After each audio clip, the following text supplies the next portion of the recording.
ഞാനിവിടെ നാഗക്ഷേത്രത്തിന്റെ പരിസരത്തുണ്ട്. ഇവിടെ കച്ചവടം വലിയ കുഴപ്പമൊന്നുമില്ല. കയ്യിലുള്ള ടിക്കറ്റൊക്കെ തീരാറായിട്ടുണ്ട്. ബാക്കിയുള്ളത് കൈ തന്നെ വെക്ക്. മോള് പെട്ടെന്നൊന്ന് വീട്ടിലേക്ക് വന്നേ. എന്തു പറ്റി? വേഗം ഇങ്ങോട്ട് വാ മോളെ.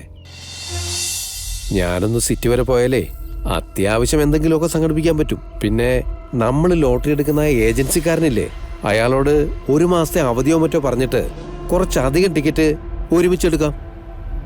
ഇപ്പൊ ബമ്പറിന്റെ ഒക്കെ സമയല്ലേ, അത് വിറ്റ് കിട്ടുന്ന പണവും നമുക്കിതിലേക്ക് കൂട്ടാം. എന്നിട്ട് അയാൾക്ക് കൊടുക്കേണ്ട സമയത്ത് തിരിച്ചു കൊടുത്താ പോരെ? എന്നാലും തികയില്ലല്ലോ. വക്കീലിന് 5 ലക്ഷം രൂപ വേണ്ടേ? എന്റെ മോളിക്കുട്ടി, 5 ലക്ഷം രൂപ നമുക്ക് വലിയൊരു കാശാ. പക്ഷേ ശ്രീനിവാസൻ സാറിന് വേണ്ടി അത് മുടക്കാൻ തയ്യാറായിട്ടുള്ള ആളുകളൊക്കെ ഉണ്ടാവും. അവരിൽ ആരെങ്കിലും ഒക്കെ കണ്ടുപിടിക്കാൻ കഴിഞ്ഞാൽ മതി.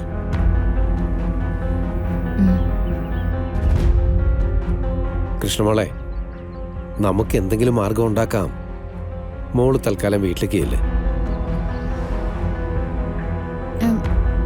എന്നാ ഞങ്ങൾ പോയിട്ട് വരാം. പിന്നൊരു കാര്യം, ഗാഥയുടെ ഈ വരവോടുകൂടി തങ്കം കടുത്ത എന്തോ തീരുമാനങ്ങളൊക്കെ എടുത്തിട്ടുണ്ട്. അത് ഗാഥയുടെയും സിത്താര മേഡത്തിന്റെയും കാര്യത്തിലാ. മോൾ ഇനി അവരുടെ കാര്യങ്ങൾ പറയാനോ അവരെ സഹായിക്കുമെന്നോ തങ്കത്തിന്റെ മുന്നിൽ പറയാനോ നിൽക്കണ്ട. അത് പിന്നെ വലിയ കുഴപ്പമാവും. ഇനി അവളെ സഹായിക്കാനെന്നും പറഞ്ഞിറങ്ങിയാലേ ഇവളെ ഞാൻ അടിക്കും. അവളിനി എവിടെയെങ്കിലും പോവ്, ചാടിച്ചാവ്, എന്താന്ന് വെച്ചാ ചെയ്തോട്ടെ. എന്തായാലും ഒരു കാര്യം ഉറപ്പാ ദുബായ് മാമ, നവീനും ഗാഥയും തമ്മിൽ ഒരു ജീവിതം ഉണ്ടാവില്ല. അതെങ്ങനെയെങ്കിലും പൊട്ടിത്തെറിച്ച് അവസാനിക്കും. നവീന്റെ പെണ്ണെ ഇവളാ. ഇനി എത്ര വഴി ചുറ്റി തിരിഞ്ഞാലും അവസാനം അത് തന്നെ സംഭവിക്കും. ഇപ്പോ ഈ കാര്യം നിനക്ക് ആലോചിക്കാനുള്ളൂ? കഷ്ടം. ആലോചിക്കുന്നത് കൊണ്ട് എന്താ? ആരെങ്കിലും പിടിച്ച് തിന്നുവോ? നീ വന്നേ ഗോപാലമാമ, ഞങ്ങള് വന്നു കഴിഞ്ഞിട്ടേ നമുക്ക് 2 വഴിക്ക് ഇറങ്ങാം. ശരി മോളിക്കുട്ടി, എന്നാ നിങ്ങൾ ചെല്ല്.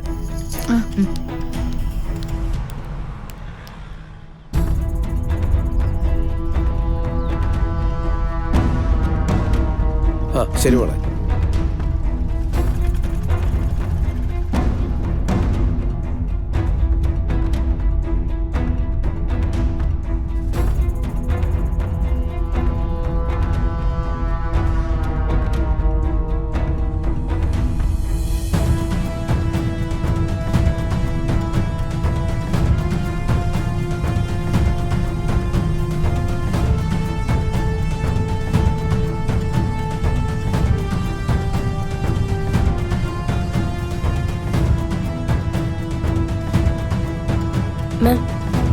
ബാംഗ്ലൂരിൽ നിന്ന് ആ ദീപക് മിശ്ര വിളിച്ചിരുന്നു.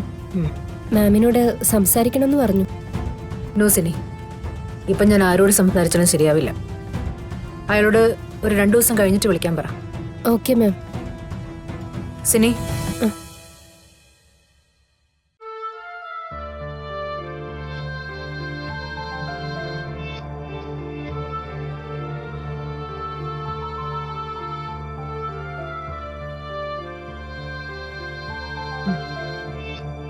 കൃഷ്ണയ്ക്ക് കൊടുത്ത ചെക്ക് ഞാൻ തിരിച്ചു വാങ്ങിച്ചു.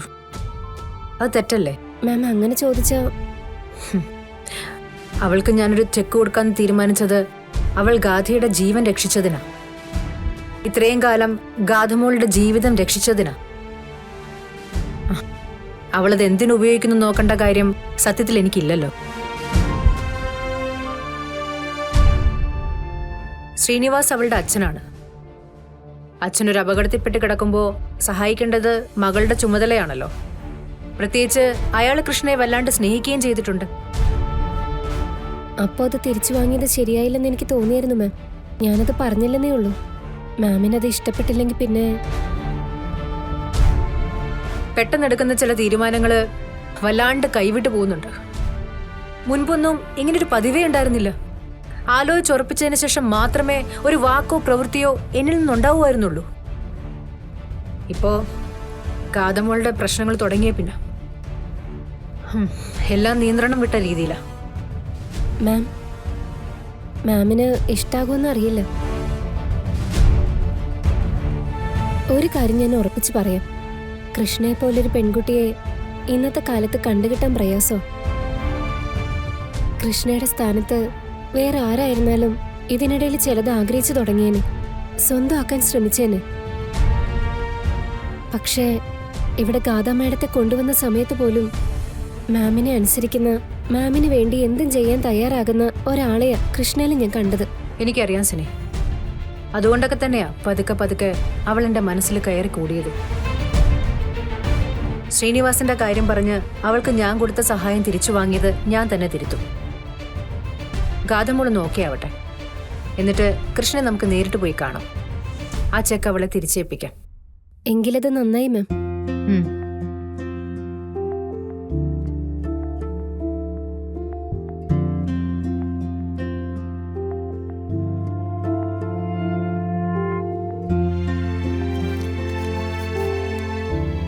മോൾ അനിയൻ സാറിന്റെ മോളല്ലേ? ആ അതെ ചേച്ചി. ആ, എന്റെ നാഗദൈവങ്ങളെ, എന്തൊരു കാഴ്ചയാ ഞാനീ കാണുന്നേ. മഹാരാജാവിനെ പോലെ കഴിഞ്ഞിരുന്ന അനിയൻ സാറിന്റെ മോള്. ഹോ, എനിക്കിത് കണ്ടു നിൽക്കാൻ വയ്യ. എന്താ ചേച്ചി? നമ്മള് പോരുമ്പോ പുഴയോരം വീട്ടിൽ നടന്ന കാര്യങ്ങളെക്കുറിച്ച് ഞാൻ പറഞ്ഞില്ലേ, അനിയൻ സാറിനെ കുറിച്ച്. അനിയൻ സാറിന്റെ മോളായി കുട്ടി. കുട്ടി ലോട്ടറി വിൽക്കുന്നോ? ഞാനിതൊരു കുറച്ചിലായിട്ടൊന്നും കാണുന്നില്ല. എന്റെ അച്ഛൻ എല്ലാം നഷ്ടപ്പെട്ട് നിൽക്കുന്നൊരവസ്ഥയാ. ഉം, അച്ഛനെ എങ്ങനെയും ജയിലിൽ നിന്ന് ഇറക്കിയേ പറ്റൂ. നന്നായി മോളെ. അനിയൻ സാറിന്റെ രക്തമായതുകൊണ്ടാ നിനക്ക് ഇങ്ങനെയൊക്കെ ചിന്തിക്കാൻ പറ്റുന്നേ. ഉയർച്ച വരുമ്പോ അഹങ്കരിക്കണമെന്ന് എനിക്ക് തോന്നിയിട്ടില്ല. വീണു പോകുമ്പോ അളവ് വിട്ട് സങ്കടപ്പെടണമെന്നും തോന്നിയിട്ടില്ല. ദൈവമുണ്ടല്ലോ നമ്മൾ വീണ കൈപിടിച്ച് നടത്തിക്കാൻ. ശരിയാ മോളെ. എന്തായാലും 1-2 ടിക്കറ്റ് കൂടി എനിക്ക് തന്നേക്ക്. അയ്യോ അതൊന്നും വേണ്ട. കുഴപ്പമില്ല കുട്ടി, ഇടയ്ക്ക് എനിക്ക് അങ്ങനെ ഒരു ശീലമൊക്കെ ഉണ്ട്. ദാ, നീ ഇത് വെച്ചോ. എനിക്ക് ഒരു ടിക്കറ്റ് തന്നേരും. വളരെ നന്ദിയുണ്ട് കേട്ടോ. മോളിനി സ്ഥിരമായിട്ട് ഇവിടെ തന്നെ ഉണ്ടാവില്ലേ? അങ്ങനെയൊന്നും പറയാൻ പറ്റില്ല. കച്ചവടത്തിന്റെ അവസ്ഥ കൂടി നോക്കണം. ഇവിടെ കൊള്ളാമെങ്കിൽ ഇവിടെ തന്നെ ഉണ്ടാവും, അല്ലെങ്കിൽ വേറൊരു സ്ഥലം. ഓട്ടപ്പാച്ചിലല്ലേ, നമുക്കൊന്നും തീർച്ചപ്പെടുത്താൻ പറ്റില്ലല്ലോ. ശരി മോളെ, ഉം. ബാ. എങ്ങനെ ജീവിക്കേണ്ട കൊച്ചാ ഇപ്പൊ കണ്ടില്ലേ മനുഷ്യന്റെ ഒരു അവസ്ഥ. അനിയൻ സാറിന്റെ കുടുംബക്കാരെല്ലാരും കൂടി അനിയൻ സാറിനെ ചതിച്ചതാണ്. ചോദിക്കാനും പറയാനും ആരും ഇല്ലാതെ പോയി. എന്ത് ചെയ്യാനാ?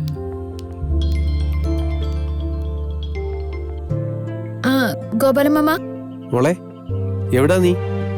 ഞാനിവിടെ നാഗക്ഷേത്രത്തിന്റെ പരിസരത്തുണ്ട്. ഇവിടെ കച്ചവടം വലിയ കുഴപ്പമൊന്നുമില്ല. കയ്യിലുള്ള ടിക്കറ്റൊക്കെ തീരാറായിട്ടുണ്ട്. ബാക്കിയുള്ളത് കൈ തന്നെ വെക്ക്. മോള് പെട്ടെന്നൊന്ന് വീട്ടിലേക്ക് വന്നേ. എന്തു പറ്റി? വേഗം ഇങ്ങോട്ട് വാ മോളെ. എന്തെങ്കിലും പ്രശ്നമുണ്ടോ? അമ്മയ്ക്ക് വയ്യാഴിക്കോ മറ്റോ? അതൊന്നുമല്ല, മോളിക്കുട്ടി ഇവിടെ ഉണ്ട്. മോള് പെട്ടെന്ന് ഇങ്ങോട്ട് വാ.